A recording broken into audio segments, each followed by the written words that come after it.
What's up guys, today I'm going to be doing Crested Gecko and Gargoyle Gecko care video as well as a new addition, so sit back, relax and enjoy the video. So in here is my new addition. I'll get a her or him out, I'm not sure what gender it is yet. So I'll get him out and let you have a look. She's a cream tiger Crested Gecko, as you'll see in a minute. The reason for buying her is she just caught my eye straight away. Never seen anything like it before, as you'll see here. So here she is, or he is. Like I said, cream tiger. Amazing, amazing, amazing Crested Gecko. She's only about 7 grams, she's only about 7 grams at the moment. She's got really good structure already for saying she's only young. Let's see if I can show you. The structure's quite good. The patterning.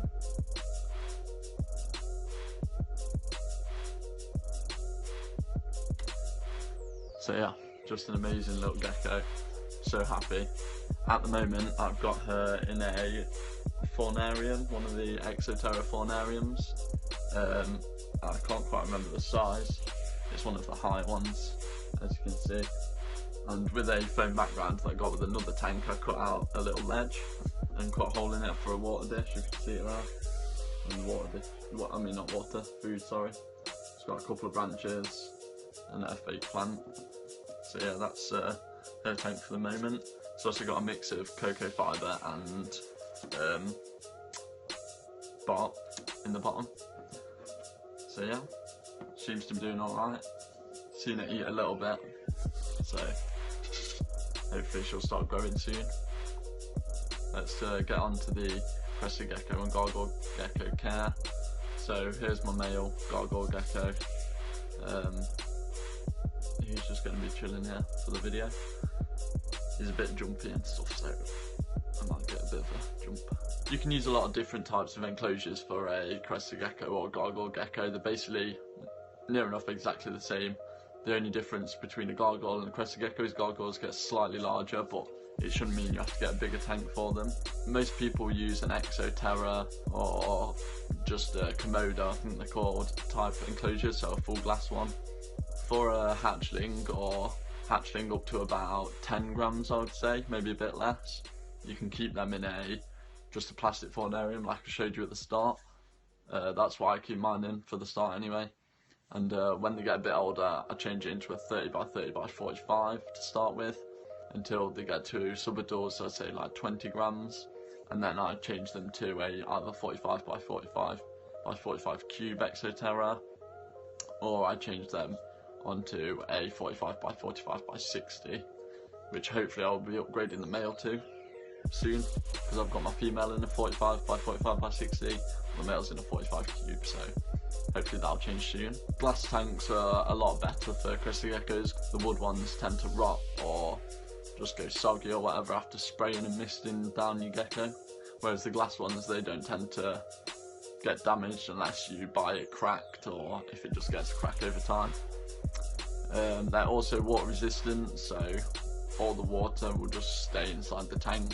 The Exoterra ones are better because as of the dual front doors, you can keep one open and one closed to prevent your animal from escaping like a bit better while you're doing the tank, so that's another bonus with an Exoterra. The glass tanks are also a lot better at holding humidity, so that's another reason they're good for housing instead of a wood one.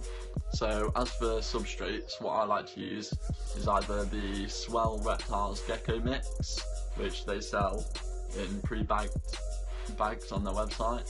It's fairly cheap and it's good for planting plants if you're going for a bioactive as well. But for the rest of them I just use normal cocoa fibre, Eco Earth bricks, what most people would use. Or as a hatchling sometimes I would use just tissue paper. For heating, you don't really have to have a heating device for them unless it's a cold area that you live in the winter. So what I do is got one heat mat between the female and the male's tank side by side. so that gets both the tanks, so I don't have to buy two separate heat mats for the two tanks. And then with my baby gargoyles, I've just got one on the side. I don't have it on the bottom because as I've got two bioactive tanks, the bottom is quite deep, so it's the temperature kind of falls as it comes through, doesn't make it as hot. But the temperatures are just normal room temperature usually, so I think it's around about 22 degrees, I think, not 100%. So yeah, around that temperature is just going to be fine. They don't need a hot spot or basking. You can provide them with UVB, which is good for them. And for the lighting, what I do is have it on timer, so it's on about 8 to 12 hours a day. So that's what I do with the lighting.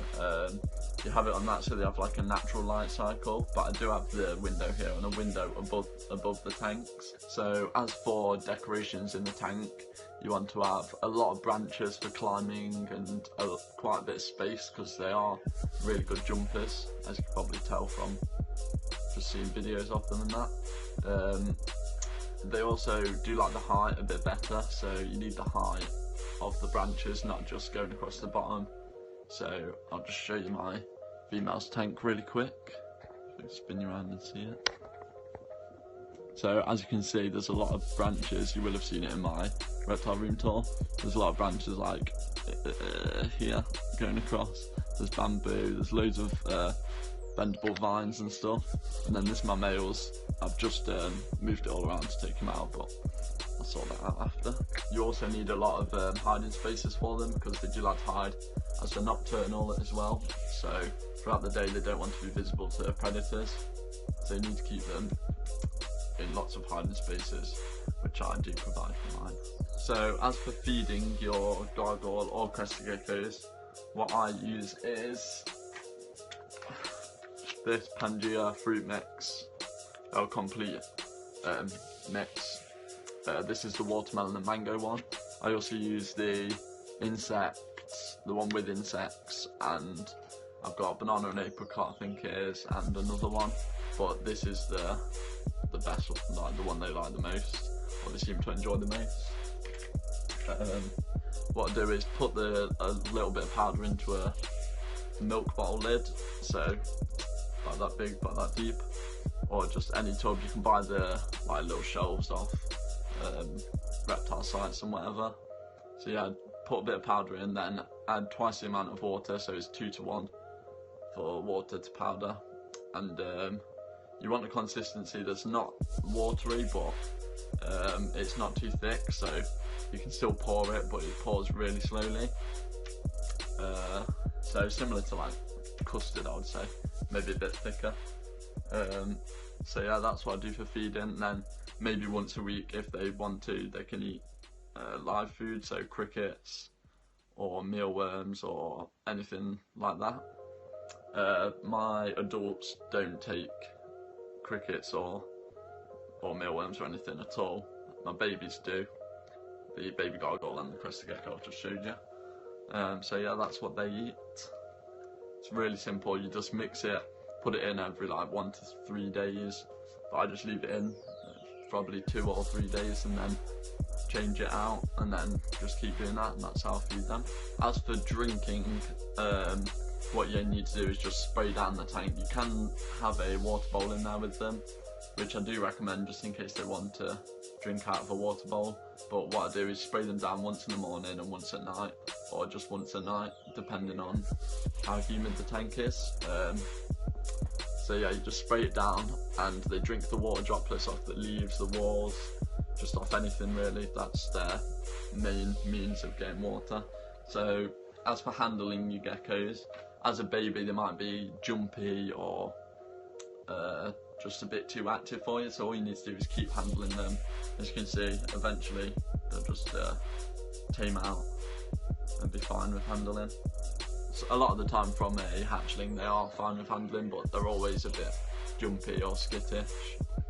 So yeah, if you just keep handling them, then eventually they'll tame out. Same with any animal really. So thank you guys so much for watching. Stay tuned subscribe, comment and like on the video, and I shall be uploading a video probably next week. Not sure what it's going to be on, so let me know in the comments, and yeah, thanks for watching.